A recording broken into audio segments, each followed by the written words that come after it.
Bonjour à tous, bienvenue dans Pensée du jour ce matin avec le docteur Ifi Moussa toujours. Bienvenue sur le plateau de VRV. Merci beaucoup frère Eddy. Bonjour tout le monde et bonjour nos frères et nos sœurs. Jeunes principalement, c'est à vous que s'adresse cette pensée du jour. Nous allons parler de ce que vous avez quand vous êtes jeune. Il y a certaines choses que vous ne pouvez réaliser que quand vous êtes jeune, certaines possibilités que vous pouvez avoir que quand vous êtes jeune, certaines opportunités que vous ne pouvez avoir que quand vous êtes jeune. Et comme nous avons dit, quand vous dépassez la jeunesse, il y a certaines choses que vous ne pouvez plus jamais réaliser dans votre vie. Ça n'arrivera pas. Donc nous allons commencer ici, pensée du jour, dans Jean chapitre 6, le verset 9. Jean chapitre 6, verset 9. La Bible dit: il y a ici un jeune garçon qui a 5 pains d'orge et 2 poissons. Mais qu'est-ce que cela pour tant de gens? Alléluia. Bien-aimés, Jésus-Christ rend à la montagne pour une campagne d'évangélisation. Jésus avait tout ce que vous connaissez. Il était un homme qui faisait des miracles. Jésus avait un don extraordinaire que jamais une personne sur terre n'a manifesté. Mais Jésus se rend sur une montagne, dans un désert pour une campagne d'évangélisation. Et toute la cohorte de ses disciples est avec Jésus. Mais pendant qu'ils partent à la campagne d'évangélisation, figure-toi que la campagne d'évangélisation se déroule dans le désert. Mais Jésus, qu'est-ce qu'il emmène dans le désert? Il amène son don et son miracle. C'est-à-dire que Jésus voyait il voyait la parole qu'il pouvait apporter.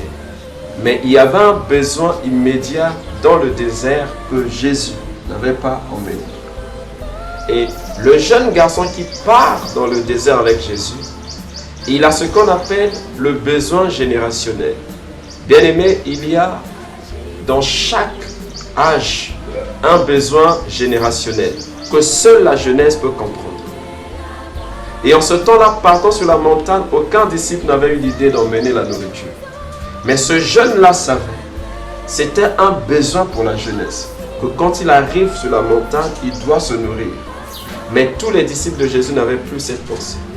Et quand ils arrivent sur la montagne, et automatiquement, le besoin que ce jeune-là avait déjà remarqué, localisé depuis chez lui, se fait sentir dans la campagne de Jésus. Et les disciples de Jésus se rendent compte que le peuple veut partir. C'est-à-dire que l'église allait sécher. La campagne allait échouer. Tout le monde allait repartir et laisser Jésus. Jésus lui dit: mais qu'est-ce qu'on va faire? C'est-à-dire la réponse venait de la jeunesse. C'est-à-dire quand tu es jeune, tu as les réponses de ta génération. Aujourd'hui, nous sommes dans cette génération-là. Et la Bible déclare que cette génération ne passera pas. Et les réponses de cette génération ne sont pas dans la vieillesse. C'est ce que jeune, tu dois comprendre. Les besoins de cette génération sont entre nos mains. C'est nous qui connaissons les besoins de cette génération. Ce que cette génération a besoin. Les besoins spirituels, les besoins physiques, les besoins matériels. Tous ces besoins-là, c'est nous qui les connaissons. Et ils ont dit, ce jeune garçon, c'est-à-dire que les disciples ont reconnu que c'était la vision du jeune garçon. Ça, c'est dans Jean chapitre 6, le verset 9.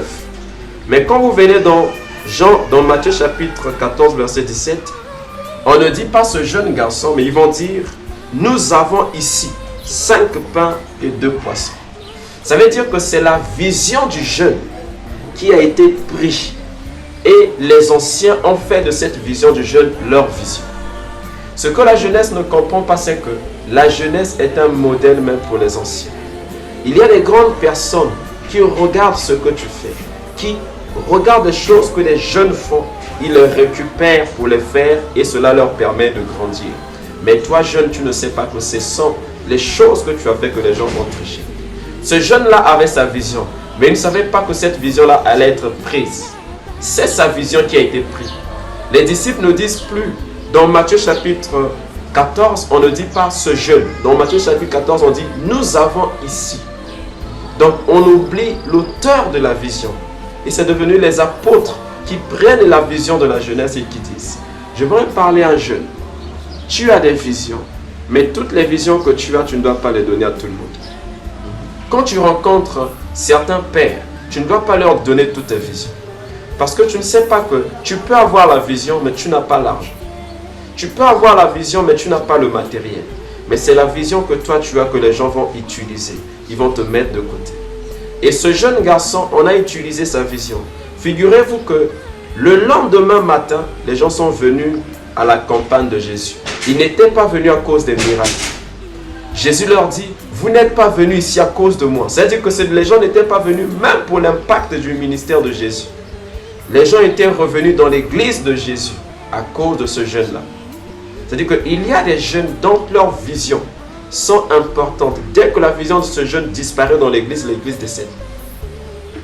L'église est à terre. Et sans la vision de ce jeune, la deuxième journée de la campagne d'évangélisation de Jésus n'allait plus se produire. Et quand Jésus arrive dans le désert, il va dire à ces gens, vous n'êtes pas venus ici à cause de moi, ni à cause de la parole, mais c'est parce que hier vous avez mangé et vous avez... C'est à cause du manger que vous êtes revenus. Mais qui avait emmené le manger dans le désert, ce n'était pas Jésus. Qui avait emmené cette vision de nourrir les gens dans le désert, ce n'était pas les disciples. Mais c'était un jeune garçon, peut-être de 9 ans.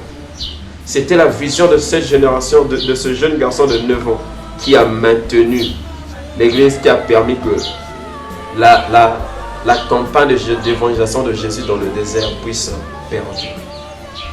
J'aimerais parler à un jeune, que tu as des visions. J'aimerais même parler à un jeune qui est au Congo, pour lui dire que ce ne sont pas les pères, les autorités du Congo qui peuvent développer ce pays. Jamais. C'est à la jeunesse, c'est toujours à la jeunesse que revient la tâche de bâtir une nation.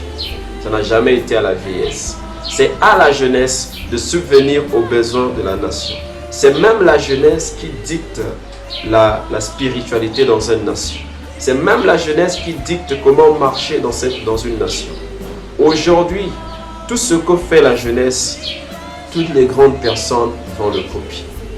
Quand on est dans un mariage, ce ne sont pas les grandes personnes qui animent le mariage. Ce ne sont pas les grandes personnes qui emmènent des jeux. Ce ne sont pas les grandes personnes qui mettent la musique. Ceux qui construisent même le mariage, ce sont des jeunes.